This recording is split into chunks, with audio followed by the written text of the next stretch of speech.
Hello, everybody, and welcome back to the Starting Nine. Martino, Puccio, Mike Phillips, alongside you guys. We are right here up until Memorial Day weekend. So the weather is beautiful, Mike, up here in the Northeast. How have you been dealing with it? Are you very happy that it's finally here? It's a little hotter than what we were expecting here at this point because, like, you're in the point, in New York where New York has like 12 seasons, not four, and like now we're into the point of the count where it's like the fall summer is here, where it's going to go from like 60 degrees to 90 for like a couple of days, and then it's going to go back to actual spring for a little bit. Crazy humidity today Yeah. of all days, which is recording on this Monday, the 18th, after we saw a lot of fun New York baseball this past weekend. So we'll just hop right back into it. Anthony Volpe is back, Mike. And, you know, we talked about it last time on how they were kind of holding him accountable, but things change over time and he's back. We could talk about just his entire path back to the major leagues. But first and foremost, I kind of just want to start with what did you make of him these past few games and all of that? Do you think this is still somebody that might have an opportunity to play a part in this New York Yankees team? Yeah, I mean, he's been fine. I know, like, he didn't really get off to the high start to play. He had a good series against the Mets over the weekend. The end result of this game on Sunday, not what you want if you're a Yankee fan, where, like, he doesn't make the big play to cut down the tying run at the plate, the go-ahead run at the plate. But, considering what he's had here, like, he was fine. Not like he had a couple bad plays defensively, like nothing He dropped earth-shattering. the ball, I think, on a double play chance. Yeah, he's also done nothing here to convince you that when Jose Caballero comes back, that Caballero doesn't get the job back. He has really this opportunity to try and say, okay, I'm going to take this job, make sure he doesn't get it back. So, like, he's not off to a good start in that regard. Yeah, I think that's a great point because this is a mentality thing for him in the Yankees at this point. Because I feel like Volpe has more of this timid personality than he does of this like rah guy who will do anything to be a killer. I think that's kind of the large part of what the Yankees are and why some fans have a dislike for this core and group. Obviously, they have their issues and they're a great regular season team. They just need to get over the hump in general. I think that Volpe again is a nervy defender. I don't think he's as bad as some of his errors indicate. And you mentioned that play at the end of the game with Carson Benge's second walk-off career hit is that I don't even think there's actually a player who fields that one cleanly and gets Marcus Semien out at the plate. That is a really difficult play. I understand, messing up double plays. He had a key hit that put the Yankees ahead after Sean Manaea was trying to gift that game on a platter for the Yankees. I still don't know how the Mets came out of that. We'll talk about that soon. But Volpe's future, I think you're right. He has to dominate and make very few errors in the field in order to keep Jose Caballero at bay. I don't think there's going to be enough time for him to do that because he's essentially going to have to be flawless and show that a lot of his negatives that he's had in the past are in the distant past. I think Volpe is a serviceable player. Ultimately, is better off being packaged for someone else. And if he doesn't get packaged for someone else, I can see a future in which Jazz Chisholm gets traded and they don't want to sign him to a long-term extension. They transfer Volpe over to a second baseman. And then when Lombard comes up and Caballero holds the fort and becomes a super utility player, that ultimately might be his path.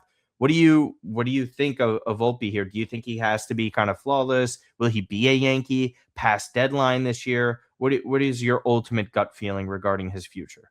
It's tough to say. Another thing I didn't mention, I want to give a shout here for this. 7 walks in the series over the weekend is a great sign for the eye at the plate. He isn't chasing it too much, which you like if you're a Yankee fan, but don't know at this point what you do here. I think it depends like where you're at, what you need in July. And like I don't think the Yankees are trading Anthony Volpe for a rental guy. I think that if you're trading Volpe, this is a guy who we think, okay, we're gonna get this player who maybe doesn't fit somewhere else, fits our needs more for the next few years here. And like I don't know who that player is at this point. I would say more likely than not, he's still in the organization in some form, but like depends here. And like I know you floated off the air here, like do the Yankees kind of move off of Jazz Chisholm at some point because he's just not producing much at this juncture here? Like, do you just kind of bite the bullet here, maybe offload Jazz, and then sort of say, okay, Volpe's second baseman now, the second half of the season? Yeah, I think it becomes on who's more attractive. Obviously, Volpe has those controllable years, as you mentioned. Jazz is, I believe, in a contract year, if not one more year.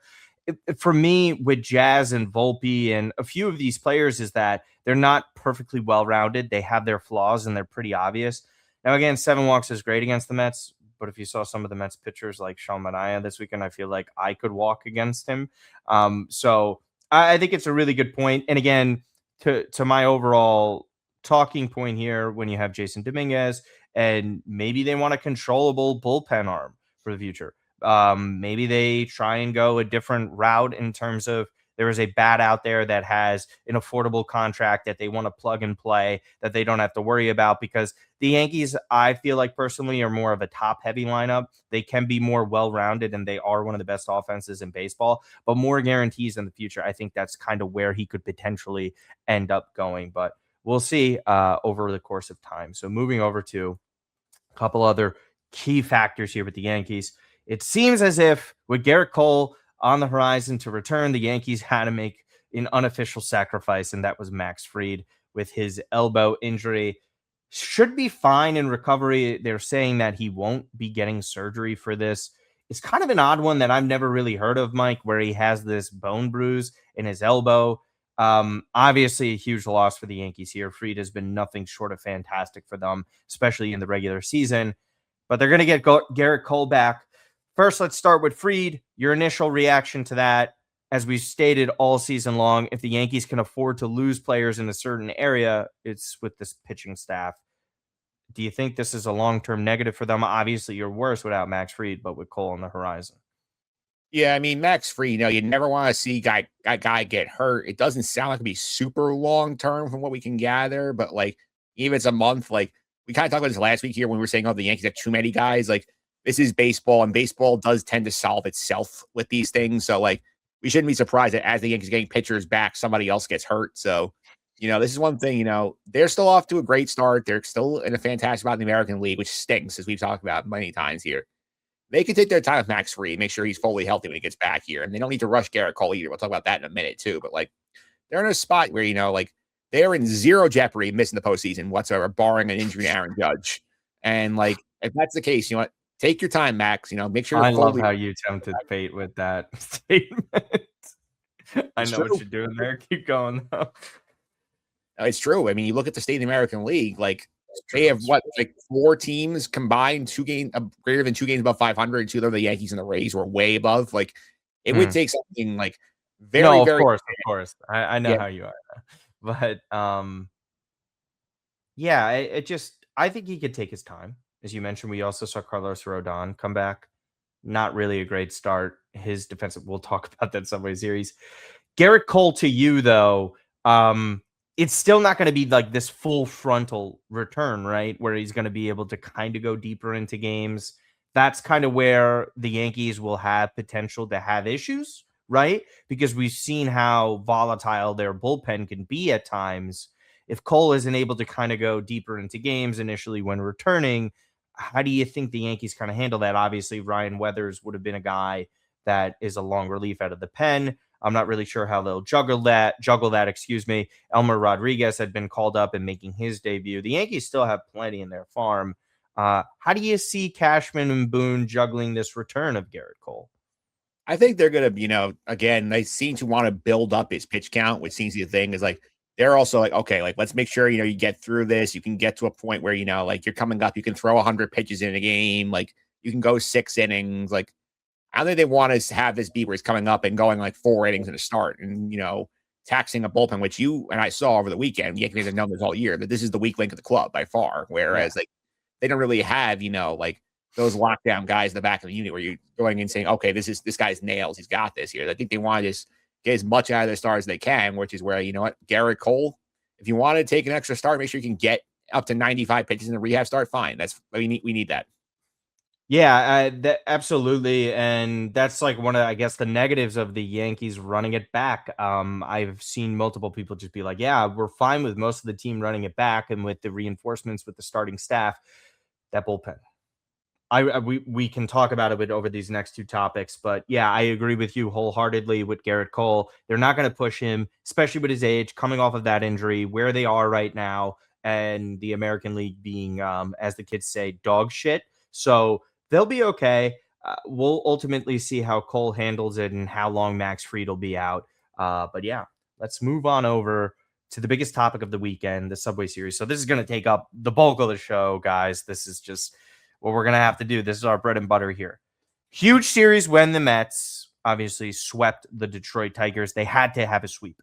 They needed one more than any ball club in Major League Baseball. They end up doing it. They do it in the fashion where the Detroit Tigers look awful defensively. They were never really doing a great job of that. The Mets kind of seemed like they were sticking around, hanging in games with their pitching, their bullpen. I know a lot of people like to mock it because on paper, Mike, it's not the sexiest, but they've been good. It's really not a negative that people should hang their hats on, in my opinion. It stepped up in massive ways in this series against the Yankees. So let's kind of start off with the first game. Yankees were in control. There was no real threat from the Mets in that one. We can kind of mention Cam Schlittler is fantastic. He's one of the best pitchers in baseball. With the Mets' struggles offensively, it was going to be really difficult for them regardless, even if they were playing well. That's one that you're okay with conceding, right? Even if Clay Holmes, the Mets' best pitcher this season, was going up against him. And then the most Metsy of Metsy things to happened in this game, where Cam Schlittler gets balls hit back towards him. He's okay. The player, the batter, yes, twice. The batter was out both times. And then the Yankees with Spencer Jones, 111 miles off the bat. Clay Holmes' leg is fractured. Going to be out for a while. Surgery still on the table regarding that. And Spencer Jones got a single. Like, you could not make it up. That was the most Metsy of Metsy things that has happened this season, or one of. And, you know, kudos to the Yankees for taking care of business there. Mets too little too late with that. And again, Cam is just a Cy Young candidate. It's really hard. You're okay with digesting that one, right? Final points on that game. I don't think there's much left to say outside of how devastating a loss of Clay Holmes could be. But the Mets also have a pipeline of their own. Yeah, for sure. Losing Clay Holmes stinks with the Mets. He was one of your best stars all year. He was heading towards a huge free agent payday. See how that goes for him. But, you know, like, Cam Schlittler, we said this all year. He's really, really good. And right now, he's the ace of this team with Max Fried down. Like, it's not Rodon. It's not like any of the other guys like Will Warren or Ryan Weathers. Like, he's the guy. And, like, I think you're going to have a fun debate in New York the next, like, decade or so. Like, who's going to be the better pitcher, Cam Schlittler or Noel McLean? I think that's going to be very fun to track over the next, like, 10 years. No, it's not. It's not fun. I think everything about it's annoying. But I agree with your point, though. I think both shine and have great stuff. And, you know, obviously, I believe Cam's a little bit older than Nolan. So that'll be a long debate. Cam is just one of those guys that he wows you every time you watch him. He is such a unique build for a pitcher. And it's definitely difficult to pick up on coming out of his hand and how much movement he really has as well. I have nothing but great things to say about him. The loss of Clay Holmes is massive. However, the same thing that I will repeat time and time again, week in, week out. I know I bother you with it. I bother our other good friend with it. I bother a lot of people. The ultimate thing that will make David Stearns a success, despite his huge negatives with the Major League Ball Club, is this pipeline and pitching development. We see Zach Thornton thriving in the minor leagues. Jack Weniger's another one as well. These two have been rumored to potentially coming back up. Obviously, Jonah Tong is someone that we saw debut last year. If it's kind of one thing, it's difficult for them. You're going to lose one of your best pitchers for months. You have issues in your starting rotation. There's no denying how big of a loss it is. However, we've already seen it a couple times with call-ups. Again, something that we'll talk about, that you can survive this. You can do well. So we'll go to game 2 here, Mike. You set the scene for game 2. Yeah, game 2 is very, weird game. Obviously, this was the game that I think going into the series, I said, okay, this is definitely a Met loss because this is Rodon against, the David Peterson opener game. And the Mets, to their credit, do a good job with Rodon where they yank his pitch count up to the mid-80s on the 4th inning. Rodon has a very dumb play where, like, he throws a wild pitch and then he air mails it to the plate, like a second run to score a wild pitch, something I've never seen in my life. Insane. Yeah. Then you got the whole situation where the Mets build this lead. They have, the Carson Benge drops the fly ball where Joe Davis is practically having a birthday party in the booth talking about this. And then the Mets, this was a game where Luke Weaver nails that game, comes in, bases loaded, nobody out, strikes out 2 guys, gets a ground out on a great pick by Vientos to end the inning. And that's one thing on that game. And, this is a credit to the Mets here. It's funny because this is a game where you talked about, okay, the Mets, the Yankees brought back everybody. The two guys did not bring back were Luke Weaver and Devin Williams. They both burned them in that second game. They did fantastic, the both of them. And you saw the emotion too. I think they've been real leaders this year. I would say more so Luke. Obviously, Devin seems more of that timid, shy personality, even though like he's not really like a shy guy on that level. Luke is just so unique. I was very excited about the Mets signing him, and regardless of whatever bag he brought to spring training, I think you're right. And I maybe want to pick your brain a little bit more on this. Has this David Peterson opener thing, like, has it unlocked some mental like block in his mind? Because he's been, I'm a very harsh critic of him. He's been very good in these openers. You can't actually get mad of what you've seen out of David Peterson. Have you been impressed with what he's shown? Just on the bullpen opening wise, not what we've seen his actual starts. I think he's been really serviceable and a much better version of what they hoped that Sean Manaea could be.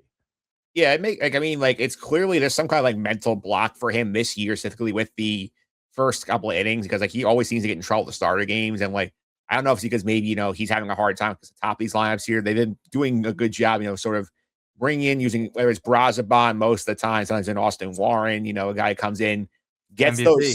those top hitters out, and then, Peters has an easier acclimation to the game. And then like, gives you a solid 4 or 5 innings, like usually around like 4 1/3 seems to be what he gives you. But like you do that once a week, that's fine. I think like if you have enough quality stars to cover the rest of those games, like that's not a bad setup once a week, especially if you're not trying to push like some of these kids too fast. Yeah, absolutely. Because we see Jack Weniger like pitching so well, and then he had a really difficult start yesterday. So obviously, there's going to be ebbs and flows.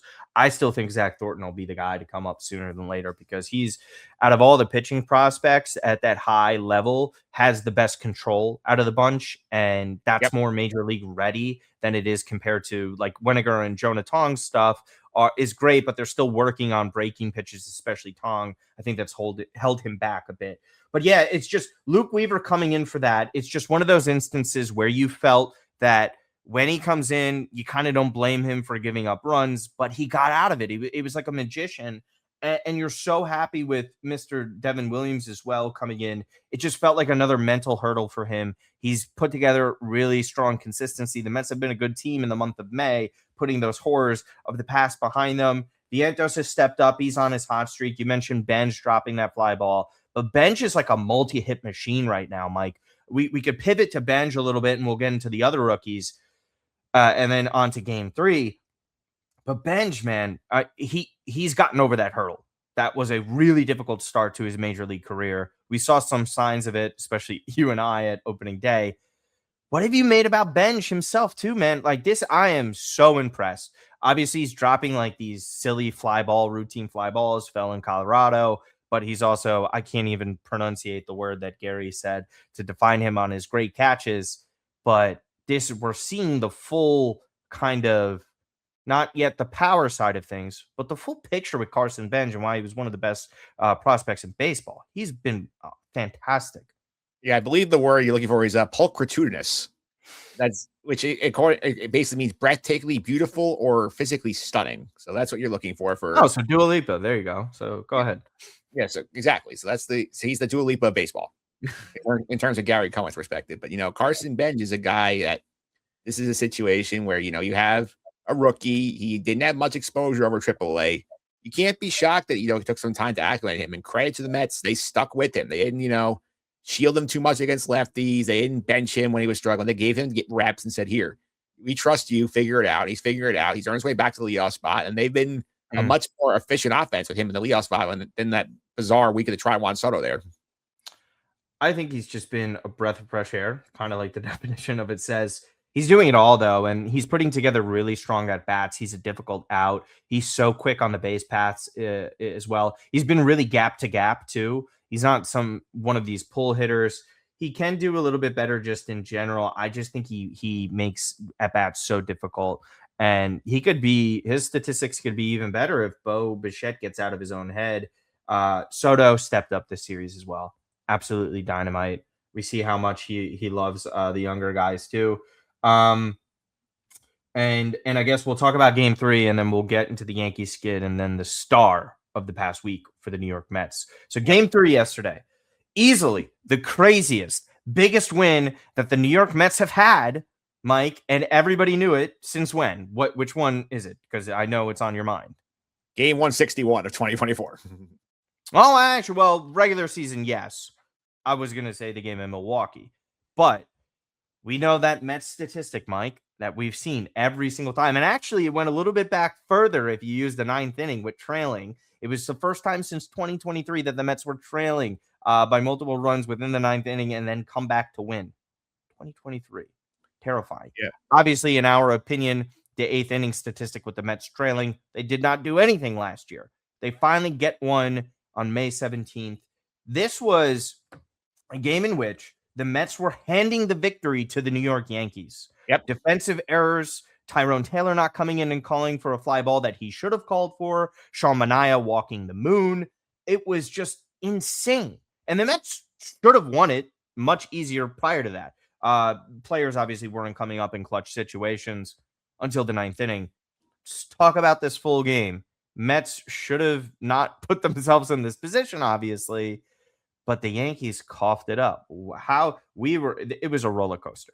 Obviously, we see those win probability charts that Sarah Lang loves to post. Yeah, I believe the end of this game was definitely a we, as Sarah Lang likes to put it here, in terms of like how much that thing just dove after the Tyrone Taylor at bat in the 9th inning. This is a game where you kind of looked at it. It was 1-1 in the 6th. The Mets have used so much bullpen over the past like 2 days. Like, okay, we have to use Sean Manaea. We have literally nobody else available here. He gives up, like, he comes with inherited runners, gives up a bunch, gets them through the 9th inning, which is something that, like, I think we're going to do regardless. You watch this game here. I mean, it's crazy stuff. I mean, the Tyrone Taylor, like, roller coaster of that game between not coming in enough for Bo Bichette to drop a fly ball. He airmails a cutoff man, leaves another run scoring.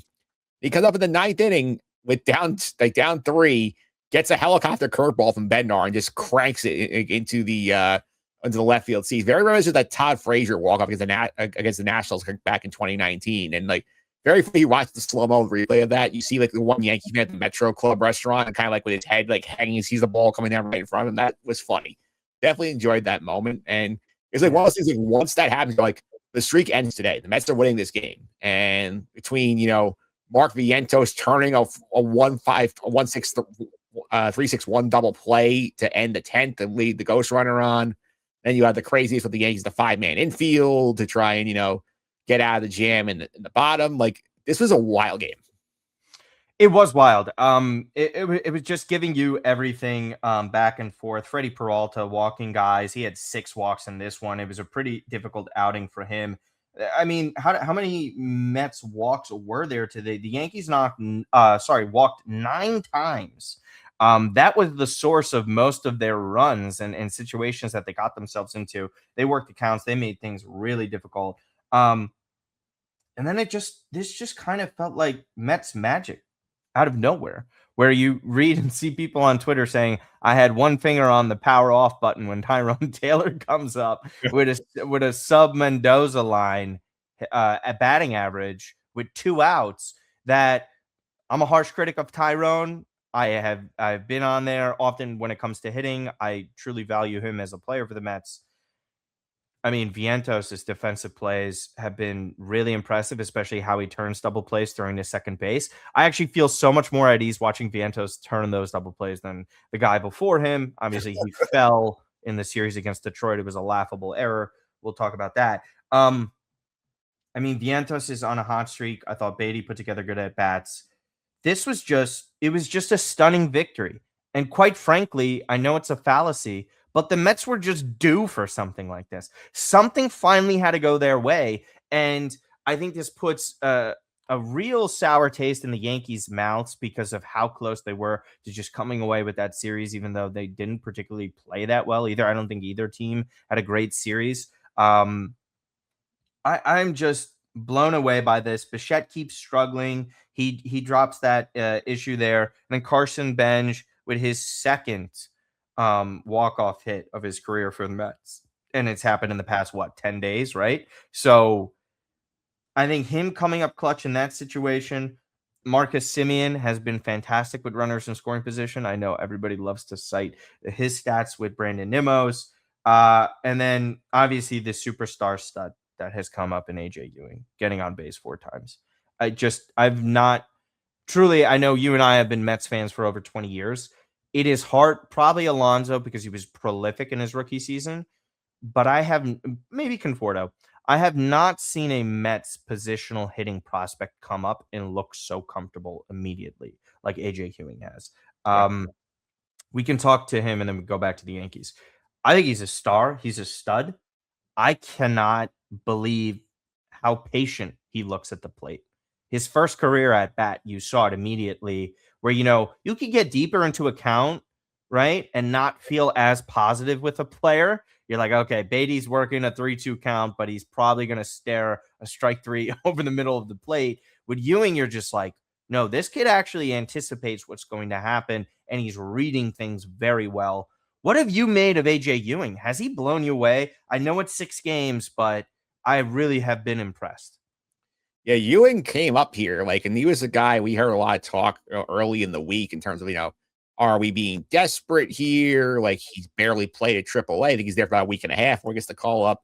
The Mets at that point were coming off a series where they were running out basically some combination of Vidal Brujan, Andy Ibanez, Austin Slater in the lineup regularly. Like, I had to try something here. And he's brought, the energy that you want to see. He's not overwhelmed at the moment. He's not doing too much. He's walked 7 times in a week, which is a lot for a rookie to show that command of the strike zone. And he shows you he's got incredible speed. I mean, his first hit on Tuesday night, the triple against Detroit, when you see him just fly around the bases like that. Well, the fans in the stadium, just to correct you, saw him round the bases. Those of us at home watching SNY did not see AJ Ewing round the bases. Sorry. Just have to get that out of the way.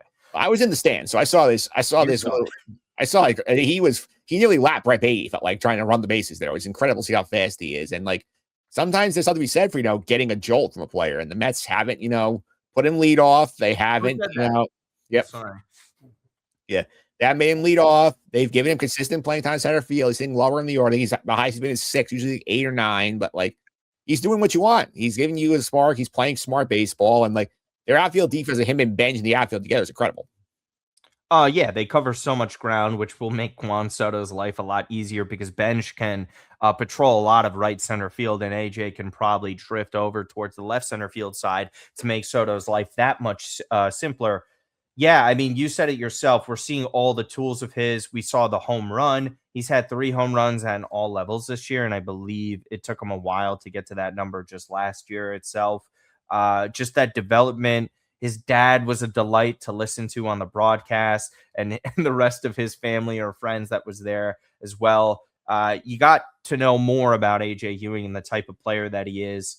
It's just an obvious jolt, and they're not those type of young players that come up that are talented. These are electric type of players, fast on the base paths, great gloves, working counts, and being gap to gap hitters. You just saw everything from AJ.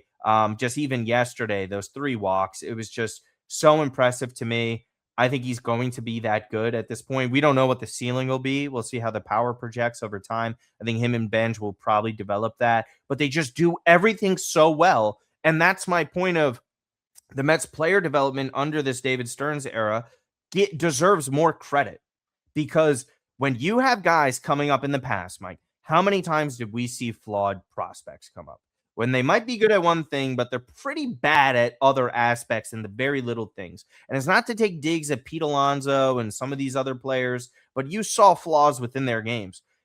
There's not many flaws that you're seeing with these positional players coming up at this point in time, even the previous baby Mets, right? With the Beatties and the Alvarezes and I'm drawing a blank of Vientos at times too, where you're like, okay, they do some good things, Beatty, not many. But you're like, okay, you could see why they made it to the major leagues. With Ewing and Benge, you're getting the full scope of how talented they actually are. So very impressed with Beatty there. So we'll jump back to the Yankees. Obviously, that's a devastating loss for them. Yep. It's huge. There's no way around it. They're going to be okay, as you mentioned, with the American League. The skid, I guess, is a little worrying. I know people are going back to the Milwaukee side of things because of their record of teams over 500. But to be fair, the American League sucks. So what do you kind of really want them to do in terms of playing teams over 500? They do this under this Aaron Boone era. It's a super hot start. They look like the best team in baseball. Then they go on a skid. What is your kind of takeaway from it? Should we be that surprised because they're returning the same team? No, not really. I mean, like this is a long season, and there is concern here for the Yankees. They are 2-7. They went 2-7 on that 9-game road trip. They're 3-8 their last 11 games. Coming back to earth a little bit after that insanely hot start to the season. I think the thing you're more concerned about is the 3-10 record in one-run games and the record against winning teams. Like that's not great if you're a Yankee fan. And they've been, for the most part, healthy. Like they've lost Stan for a little bit. Dominguez not even a factor for a while. They've had, Freed, and they replaced him with Rodon. They're getting Cole back here. What you see is what you get with this team here. And the one thing I think you're a little concerned about here is that, like, you're not playing great baseball right now, and you got a week of Toronto and Tampa like coming into Yankee Stadium this week, which is not what you want if you're not playing your best baseball. No, it's not. And it feels like they've been carried by Ben Rice and Aaron Judge. I just don't think that they should be worried, right? Because regular season things will sort itself out over the course of the year. The AL is so awful. Even the division itself, you don't see guys or teams turning it around anytime soon. Boston seems like a lame duck. Tampa will probably be in the mix, obviously. Baltimore is struggling. I mean, where do you go? In terms of the negative, I think you're right. It's just a streaky thing. They're going to get hot. They're going to be playing well. They're going to win ball games. It's really just about October with the Yankees. It's the same thing every year. That's all that matters. Do you think, though, skids like this give PTSD to Yankees fans about what will happen? Yeah. Oh, yes, because, like, it's not even just to the postseason. Talk about, like, remember last year, too, they were, like, on a heater for 2 months, and, like, they looked like the worst team in the league for about 6 weeks because they were at a point where both they and the Mets were both slumping, and then they turned around and the Mets obviously didn't. So, like, you're a Yankee fan, you're like, are we going through this again now where it's going to be like the worst team in baseball for like a month and a half and we're just going to go on a heater again? Like, you'd rather not do that, but I still think your floor for the Yankees, I think, is like wild card 2, I think is the floor. I don't think they're going to be in any danger of missing the postseason whatsoever. I agree wholeheartedly. The Yankees will be fine. It's just a skid. Maybe the way they lost against the Mets will leave a sour taste in a lot of their mouths, but at the end of the day, that's baseball, Susan. I also think it's a little magnified because it's the Mets, and the Mets look terrible before this week. And like another stat I know the Yankee fans don't love. I think since 2020, the Mets are 20-13 against the Yankees in the regular season, and going back to 19, the Yankees are 5-13 at Citi Field, which is a wild stat. And then if you go back even further, one more year, since 2018, they have not won a series in New York. They actually have the worst road record in Citi Field out of any team in baseball. And Mike, that's fucking insane because the Philadelphia Phillies are Mets divisional rival and they cannot win at Citi Field. It is what it is. Simply. I don't know what to tell anybody at that point. Oh, no. Coming back around to the final topic regarding New York baseball, Francisco Alvarez, torn meniscus, third New York Met this year, Mike, with a torn meniscus. Obviously, there's varying degrees of torn meniscuses. Jared Young is coming back. He's on his rehab. Tauchman is still recovering, so he's not even playing at the current moment in time. Alvarez does this swinging at the plate. He's had a lot of injury history. He's been a terrible defensive catcher, very streaky as a hitter, has some upside. I don't care that he's 24, 25. I personally think that the Mets should move on. That you see how obviously Torrens and Senga are not great offensively. Alvarez is better than both. That's not saying a lot. I think that there's possibilities that he comes back and he might just be a hitter. I do not see how Francisco Alvarez has a long-term future with the New York Mets. I really don't. Obviously, there's not a perfect situation for him to get resolved at this point in time. He's one of the worst defensive catchers in baseball. This injury is a huge dent into his season again. And this is the other thing, like regardless of what you think about him as a player, he's playing the most physically demanding position on the diamond, and he constantly gets hurt. So what are you making of this Francisco Alvarez situation? We have some updates on Lindor and other players, but strictly speaking on Alvy first. Yeah, I feel like we're kind of heading towards the okay, is it time to have the DH conversation with Alvarez? Maybe sign another catcher in the offseason to back up Torrens, or are we moving on from Alvarez here? Because Alvarez's defensive metrics have been bad this year, and his skill of framing pitches kind of gets mitigated significantly by the ABS system, where you can just challenge if you think you fooled the umpire. And that's something to keep in mind here. We've seen multiple pitchers have much better catcher ERAs with Luis Torrens than with Alvarez. David Peters, Right. especially, think it's like a 5 or 6 run difference between pitching to Torrens, pitching to Alvarez. So I think you're like the bat plays well if he's healthy. Maybe it's time to just let him focus on the bat and just not worry as much about the defensive work behind the plate. I've been done with him. I'm sick of him. He was grounding into the most double plays in baseball. He's not healthy enough. He's terrible at ABS challenges. He's got a live arm. That's about it. He was given an opportunity after coming back from AAA last year. He showed some positive signs. He wasn't absolutely putrid at the plate this year, but he was on a down stretch and a poor run of form.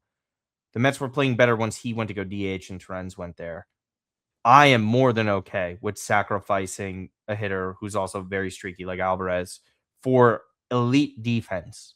And that matters with run prevention. It matters for the pitchers when you do have struggling pitchers. Alvarez doesn't have much of a future here. Yeah. And I'm not saying he could be traded as soon as this trade deadline. Could be this winter. Still has years of control. He's still 24.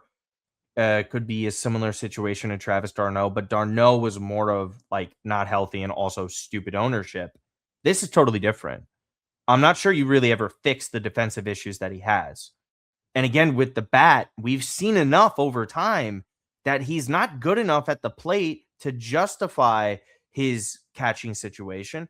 And he's not great enough to supplant other potential DH hitters. So you're kind of stuck with not a good situation for him. I think you have to send him off to another team and hope it works out for him. When that happens, I don't know. Yeah, I don't think it'll happen this deadline. I'd be kind of surprised.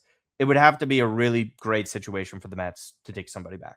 Yeah, I think it would have to be a situation like we're in the winter and like they go get another catcher to basically caddy Torrens. Like I don't think they want to give him up and say, okay, Hayden Singer, you're the backup now. As much as some people online think, oh, you could just plug Hayden Singer in and he'll be fine as a catcher. No, you can't. He is a third catcher organization for a reason. Like he's not the guy you want backing up like every so often. Like you want a big league caliber catcher there who can at least hit like 210 with okay defense. Like you don't need like a guy who's gonna hit like 170 with okay defense.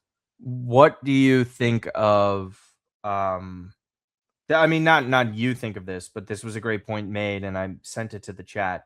This is why Kevin Parada sucking is a problem because they don't even have like an extra option of like a catcher. Most of the Mets catchers in the system are very, very young. I think Ben Rortveist is floating around not in the 40 man. I think he might get a look soon if Sanger is not like hitting. Sanger pop at AAA strikes out a lot. So, and we've seen him already at the major league level. Good defensive catcher. At the plate. Yeah. So I think Francisco Alvarez's future is dwindling in Queens, and we'll leave it off on final notes regarding the Mets. So Jared Young reportedly going to be in Syracuse very soon. It would be a huge bat to have him. He's huge off the bench. I really actually like him. I've grown to like him as a hitter. Francisco Alvarez, a month away, according to John Heyman. No timetable for that. Lindor. He said Alvarez. Lindor. Yeah, I apologize. We have Francisco's on my mind. Thank you for correcting me. Francisco Lindor, obviously with his calf strain, a month from now, and there's still no official timetable. As far as Jorge Polanco goes and Luis Robert, they have zero timetable. Polanco received a PRP injection a month ago. They do not anticipate this pain to go away this season. It's going to have to be a manageable thing. Many people citing Jed Lowry, but at least Jorge Polanco hit a home run for them. Yeah, it just, both of these were risks and they were worst case basically immediately. So your thoughts on all these injuries and updates? Yeah, I know there's also rumors floating around today, but we might be close on a rehab from Talkman. I haven't seen that officially locked in yet. I've heard whispers online about that, which that would be huge too. I think like even getting Jared Young back, people forget. And now it's like some snobs, some like idiots in WFA like on certain radio stations around here, like, no thanks. Like Jared Young was hitting when he was here earlier this year, and like it's like he gives you an option where like you can maybe play him at first base occasionally, use VN as a DH. Like there are like way too many players because of injuries and injuries to their depth pieces that are like barely big league quality or not big league quality. Like the more those guys take off the roster and put guys on who are capable big leaguers, that has to help you in some format. So getting Jared Young back will help. And I think like if Lindor is able to come back in a month and the Mets are able to maintain an uptick of play here, like you might have something to play for in the second half. I think so. There's just too much time. I've seen too many collapses from this ball club to not say the inverse is possible. So that's where I kind of stand. Yeah, I put it like if they win every series, basically their goal is like we're not worried about the deficit. We're trying to win a series here, like in there. And they've lost one series this month out of the 5 they played. If they win the next 4 series, you hit the end of May, you're a game under 500, which is remarkable considering where they started the month. And that's a lot better than they were in 24 when they came back and made the postseason on the Miracle Heater. Do you know how many games back the Mets are of the last wild card spot? 7. It's not bad. It's not bad. We saw, what was it, 8.5 and 17 or whatever the freaking number was. God help us. God help Cal Raleigh. He's bad. He's not good. And I was one of those people, obviously, like this is not a hot take, right? Like obviously wasn't going to repeat what he just did as a catcher. I thought I was not surprised if he would hit under 35 home runs. And Mike, he might not even hit 25 this year. It is bad for Cal Raleigh. Just shake Randy Arozarina's hand next time, and this doesn't happen. Yeah. I mean, I haven't heard much on the injury front. I'll let you take care of that. But prior to that, he's been an absolute disaster. Sub 200 hitting line, not a lot of pop, a huge detriment to what the Seattle Mariners were hoping to be their banner year to hopefully make the World Series for the first time. Yeah, well, I'm not sure you want the update here in the injury. It's the dreaded oblique, which means he's been shut down. So he can reevaluate in a week. And the oblique might be gone for like 6 weeks at the exactly. Yeah. So Cal Raleigh, I mean, like considering like it was a hot debate last October. Should he be the MVP or should Aaron Judge be the MVP? To go from, that to hitting 160 with 7 homers and 18 RBIs and OPS under 600, that is brutal. That's a lot of why it's very tough these days to have your catcher be your franchise guy because of the wear and tear they take here. He played so many games last year. I mean, he played 159 games between catcher and DH, which is a lot of body work here. We can't be shocked that, he's been dealing with injuries this year. He has been awful with the strikeouts, 57 so far and 161 at bats, which is almost a third of the time he's striking out. Like, it's just one of those things where, like, I mean, they're lucky the AL is so bad that they can, survive. And I think they have one of the 4 best run differentials in the AL. But Cal Raleigh is not. I think we're trending towards lost year territory for him. Yeah, it's heading in that direction, and you're kind of just like, can you be healthy down the final stretch of the season and maybe recoup something? They're only 2 out in the AL West because the AL West is so bad. The AL West is a disaster. It's just there's no way the Athletics have the pitching to sustain that all year. Houston looks like they're on the downside of this, historical run that they've had the past 10 years. I think we can put I think Houston's cooked with all the injuries they have. And so are the Angels because it's just the Angels. Yeah. We'll see what ultimately happens there. I feel for Cal on a level, but at least it is at that point. At least he got paid. Our AL World Series picks do not look good right now. So no, yours is slightly better than mine. Neither of my World Series pick in general looks like shit. So it's all right. Yeah. A team who does not look like shit are the Chicago Cubs. They are fantastic, arguably been the best team in the National League and maybe all of Major League Baseball this season. We know how good they are defensively. One of the actual best defensive teams I've seen in baseball in recent years. Every single part of the diamond, they look great. They have good hitters, not great elite guys like they did when they won the World Series 10 years ago, but a really strong lineup, and it's formidable, respectable. Pitching is a mess for now. They've had injuries. They're probably going to have to make moves. Maybe the New York Mets are one of those teams. Take Kodai Senga, please. I think that the Cubs, regular season-wise, are really strong. I have huge question marks when it comes down to October regarding pitching. I still think they're a really fun team to watch. I respect them. They're such a pain. And I know their defense can carry them and make the pitching look a lot better. What is your overall take on the Cubs right now? Are they pretenders or contenders in your eyes? Because the Central is really difficult. It is really difficult. My gut says watching them, and we've seen them play the Mets already. They haven't played the Yankees yet. They're coming to Citi Field next month to wrap up the season series there. Like, To me, I watch them, I say, that's a playoff team. I don't know if they're going to get out of the division series round. Like, that's the way I look at it. I don't think they have the pitching to do it. And like, they're one of those like really good fundamental teams where like Right. the thing is going to say is they play so well defensively that like it's really hard to string multiple hits together against them because they will cut off a lot of grounders, might get through. You have great range in the outfield, Pete Crow Armstrong, some of the guys out there. Like, you just wonder here, like when they run into the elite pitching teams, when they run into teams of like firepower throughout the lineup here, do they have enough to withstand that? I don't think so. Right. I feel like they are kind of like, I think they're gonna. My prediction would be like wild card 2. Their prediction for the Cubs. I still like Milwaukee with that division. I think Milwaukee's more well rounded than they are. Yeah, that's the thing about the Cubs. I also absolutely believe why they went in for Edward Cabrera at that price. I think they're going to need more. They're one of those franchises now where Jed Hoyer is put in a position where he knows he can't spend a lot of money on the market like they should.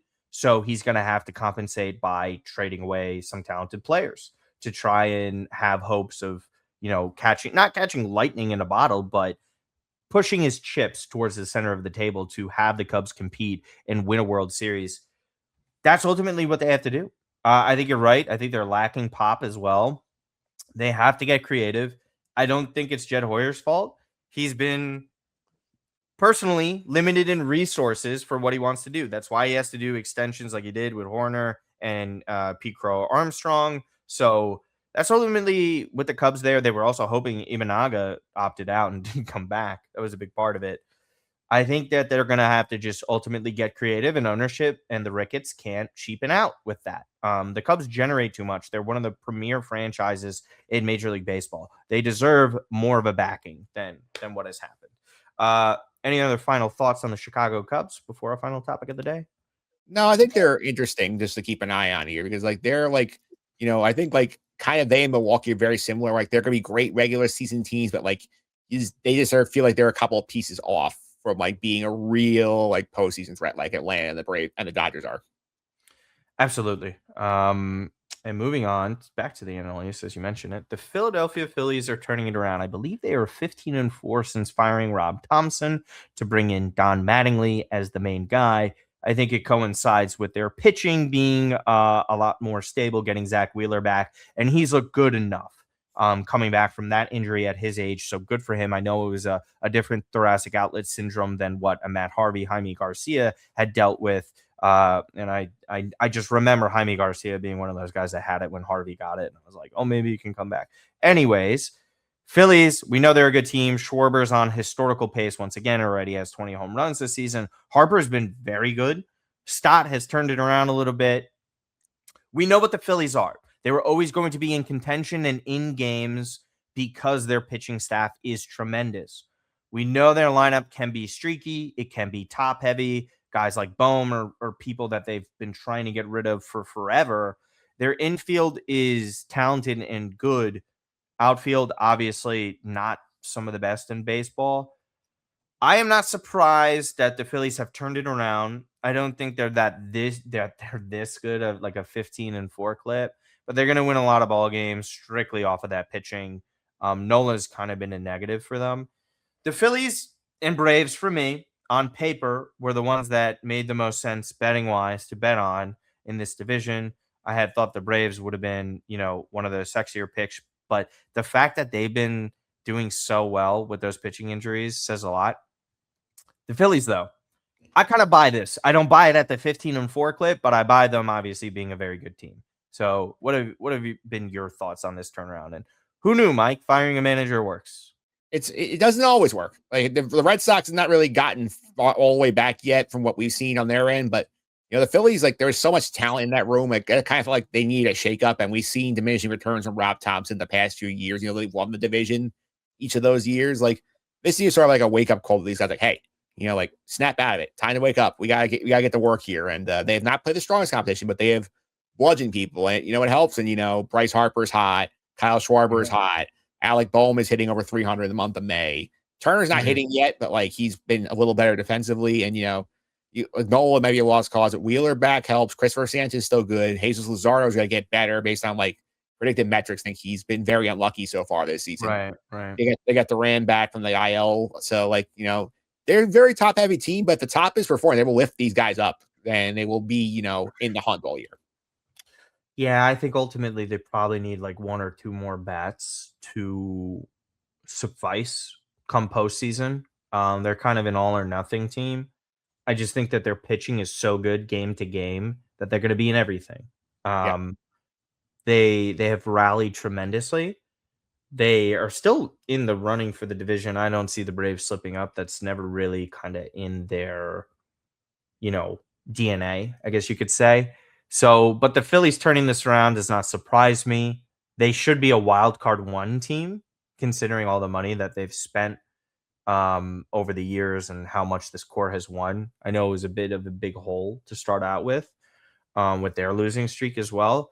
None of it really surprises me with them. They're similar to me to the Yankees, where I know you're really strong regular season wise. Come October, can you exercise your demons and get over the hump? I just every time I see them in October since they went to the World Series, they're not doing it. I don't see it. I think that this team does not have what it takes mentally to get over that. That's just me, but baseball's a funny sport. You never know what could happen. Yeah, you really don't. And this is unlike the Mets who have not been healthy for most of the year. Like the Right. Phillies guys, I mean, apart from Real Muto, they've all been healthy. And they missed the rain for like a week and a half and he came And back. then if you don't want to count Wheeler, yeah. Yeah, and Wheeler we knew coming in was going to be behind. Exactly. He's already here. Mhm. But this is not like you can say, oh, they're missing, Trey Turner for 6 weeks and missing Bryce Harper for 3 weeks. Mhm. They've been healthy. So this is the case where some of these guys are starting to form the back of the baseball card a little bit. Absolutely. So not surprised to see that Philadelphia Phillies turnaround, Mike, but that will end our show for today and this week. Guys, we appreciate all the feedback that we've been getting, especially on our social clips. A lot of people not big fans of what I say regarding the Mets. We'll see how it ages for the New York Mets over the next few weeks.